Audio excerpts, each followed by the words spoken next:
Hi everyone, it's Mike from Wise Up here. I've made this video because today my wife and I are moving into our new apartment, and I thought I'd just kind of talk you through some of the things that we've had to do in order to get ready to become new tenants, and what we have to do on the move-in date.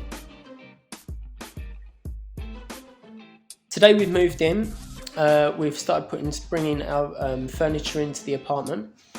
We had an inventory clerk who actually did what we call a check-in a couple of days beforehand, and we're still waiting for that report to come through. What we're doing though today is we're looking around for any sort of elements of damage, and we ourselves are taking those pictures, so keeping record of that ourselves, because if there's anything the inventory clerk misses, when we move out, we can then provide the pictures that we've taken, which are dated, and show what the place was like when we moved in. So I'm bringing you into the bathroom because I want to show you what we're looking for. So it can be something as small as this, so like the water stains on here. Now you might ask, well, why are you that bothered about that? You can just clean it yourself. There's a bug there. The reason we're taking pictures and videos of that is because when we leave, if they say to us, oh, you've left the place in a very poor state, or we can say, well, hang on, we found it like this. Obviously my wife and I won't leave it in this state, but it will prevent them from taking stuff from our deposit. So I'd like to give a little bit of context. The reason we got this was partly because of the previous tenants' agreement that they'd signed with the estate agent. So they'd actually signed a joint tenancy. So what they did was they moved in with some friends. The friends all signed a joint tenancy, and by doing that, that basically means that if one of the friends leaves, the other friends take on the responsibilities, such as bill payments, it could be the rent.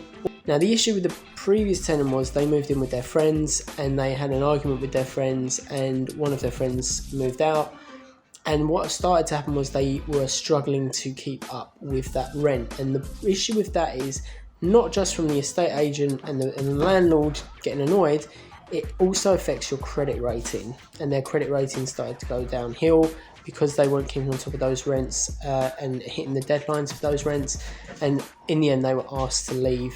So another example I'm going to show you is, so if we go into the bedroom, so great example here, there's damage to the mirror at the bottom. Again, I don't know if you can see that damage just down there.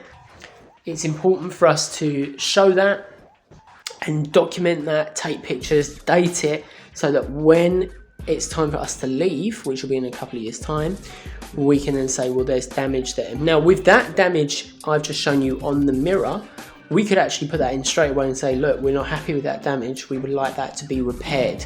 If I'm completely honest, it isn't ours. This was left by the previous tenant, and with some of the drawers that we've gone through here, we've actually seen that there's stuff here that belongs to the previous tenant.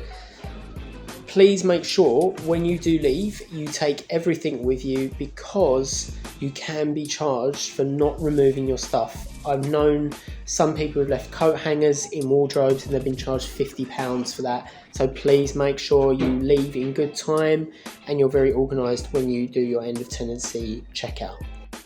So one of the things I've noticed here is when I'm looking at the thermostat, it was sitting here at about 27 degrees. Now, we are on the 10th floor, so we're going to take this right down to around 16. I could probably even put it lower than that, considering the fact that we're approaching summer. We'll probably even take that even lower, maybe even switch it off. The reason I mention this is because we're so high up, the heat moves up, and therefore you don't really need to have your thermostat so high. It can save a lot of money on your bills.